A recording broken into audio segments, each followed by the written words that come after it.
The funny thing about that game is that in the build-up and during the first half, I genuinely thought I'd have nothing to talk about in this podcast. I thought it was going to be so straightforward, such an easy if unimpressive win against a team that, no offence, were there for the taking, that I wouldn't really be able to say anything at all, and now look where we are.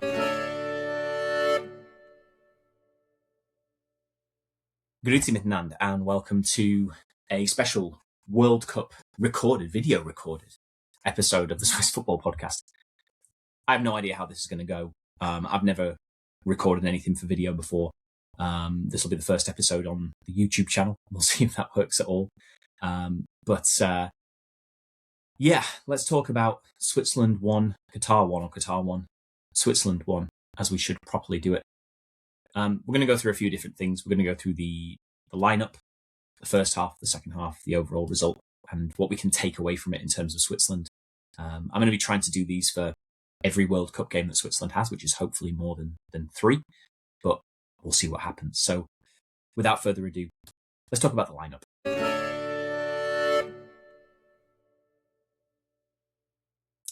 I wasn't quite sure what Murat Yakin was going at when he released this lineup. It wasn't exactly what I thought. For example, I thought that we'd probably see Manzambi in the starting lineup, for example, with the season that he's had with Freiburg and all the hype kind of coming in. And with it being against Qatar, and I'm just going to kind of flat out say at the start here, Qatar, I apologise for any kind of generalisations about the quality of the team that I throw out there. But I think it's fair to say that whatever lineup really Switzerland put out should have probably been able to beat a Qatari team that, while fantastic that they got the result, did not look like a team that really at any point in this game were going to get a result out of it. So I was surprised that Manzambi wasn't there, for example. I was a little bit surprised to see Michy Ebischer in the starting lineup. As much as I like Ebischer, I think he's a really good player and I think he's really versatile, which is what Murat Yakin clearly wants from his team. I wasn't quite sure where he was fitting in. Was he going to play in the midfield? Was he going to be kind of a right wing back with Zakaria playing as a part of a 3 with Akanji and Elvedi? I wasn't 100% sure.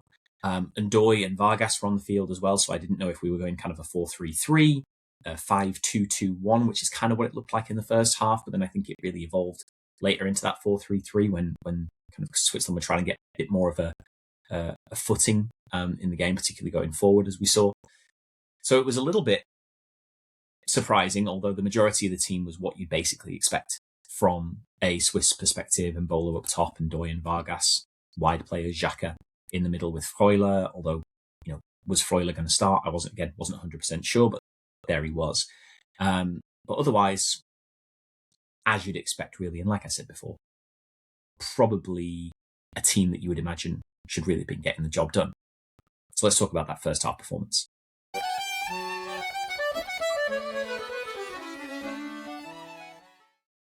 I think overall, the first half went about as well as you could probably want it to go, apart from the big overarching problem in this game, which was putting the ball in the net. The approach was exactly what you would have wanted as a Swiss fan.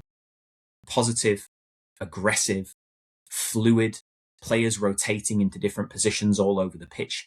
This was a team that looked like they knew exactly what they were doing. They looked like they knew exactly what the plan was, exactly where they needed to be. You had Granit Xhaka filling in kind of right side of defence or right back, depending on the kind of formation that they were playing. Dennis Zakaria pushing up all the time from that position. Ebischer kind of floating around the right-hand side, the middle. Ndoye and Vargas dropping deep when they needed to, coming central when they needed to, kind of rotating who was doing that as well. One player would always be out wide, one would be coming into the middle. Ndoye found himself in the box a lot, almost like a second striker to Embolo, who, I've spoken about Embolo on the pod before about how much I like him, but about how he's not really the number 9 that maybe Switzerland need. But it actually quite worked well in this system in that he was more of a distraction, really. He was kind of taking defenders away and providing a lot of space for those secondary attackers in Vargas and Ndoye and others to find the space kind of behind him that they needed. And in that sense, it worked really well. There were so many opportunities for Switzerland, so many chances. Some of them simply spurned. I'm thinking of like the Dan Ndoye chance in the first half, for example. But a lot of it, blocked, saved, scuffed, whatever it might have been. but you felt like something was coming basically from the first or second minute. Yes, Qatar had a couple of half chances. Kobel called into action a couple of times, but that's going to happen when you are kind of so aggressively pushing up the field. You are going to give up some opportunities, and I guess the balance is that you reckon your defenders and goalkeepers will be able to handle what Qatar are throwing at them. The penalty, let's talk about that, because obviously that's the reason Switzerland go in 1-0 up at the half.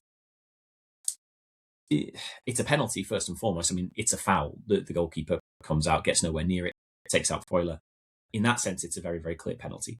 The question comes down to whether or not you think it's offside. Now, I'm obviously watching from a Swiss persuasion, and even I'm saying as it's going on, he's off. You could see from the still. Yes, I know the camera doesn't align quite right, but sometimes it's just pretty blatant.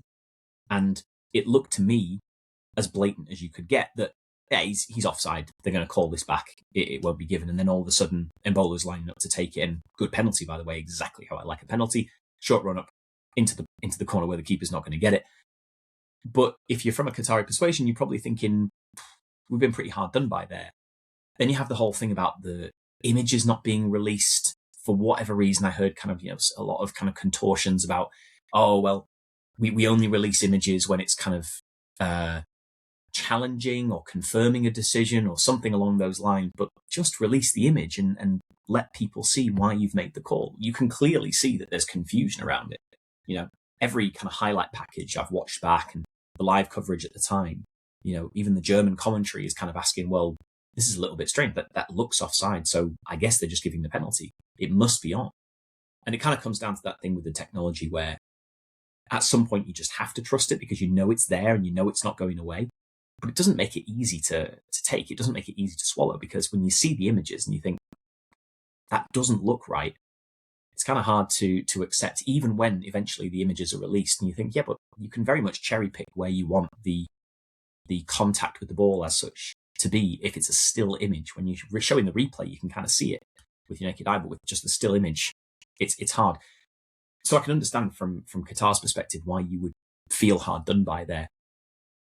From the Switzerland perspective, obviously, it's just a lucky break, maybe. Or maybe it's legit. And then they go in 1-0 up at the half. But I got to say, and I might have been being a little bit tongue-in-cheek about the whole thing, but I did start saying as the half was going on, keep missing chances like this. And football does have a way of reminding you that this is the way football works. And if you waste this many opportunities, it just takes that one time. Qatar were fashioning a few bits and pieces. But realistically, going into the half, you think everything's pretty comfortable. Let's talk about the second half.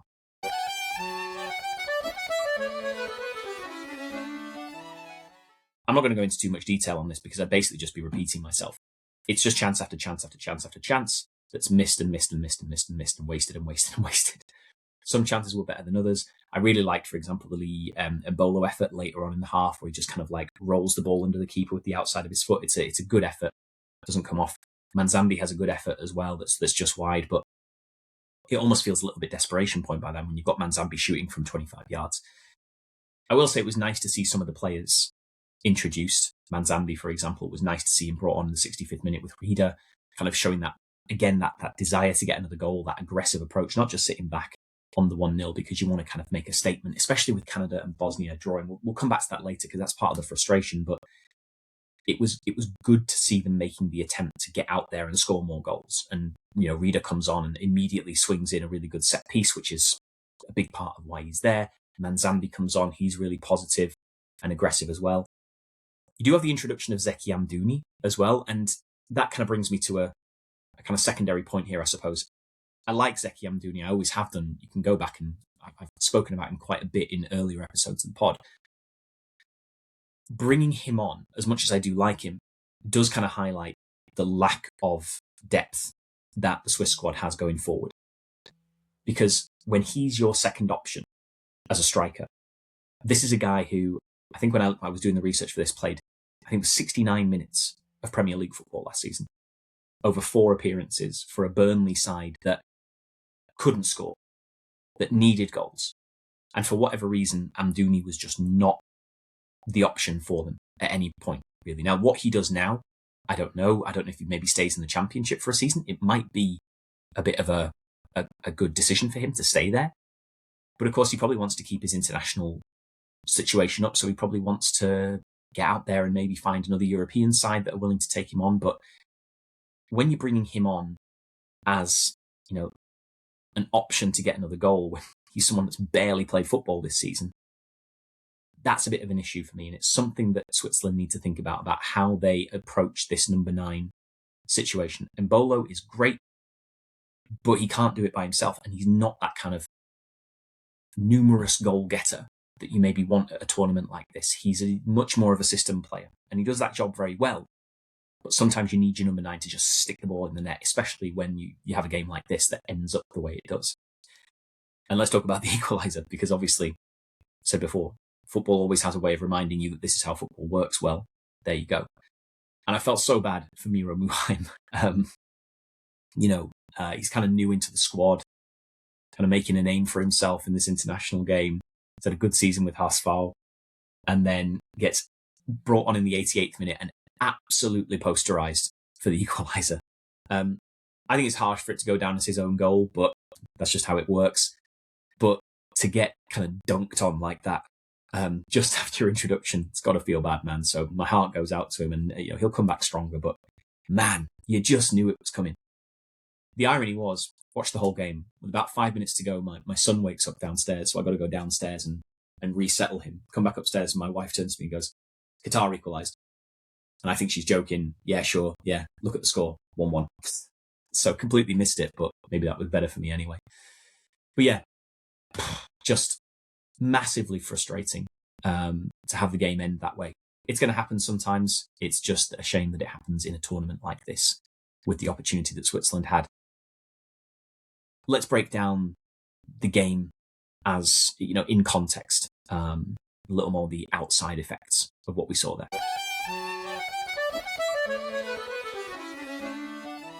The big problem with the game, even though it's annoying in itself to drop points in a game like that, you're going up against a team, and again, no offense meant, but that very, very clearly weren't able to handle what Switzerland were throwing at them. It should have been, and you could play that game 9, 10 more times. Switzerland are going to score 3, 4, 5 goals in the game.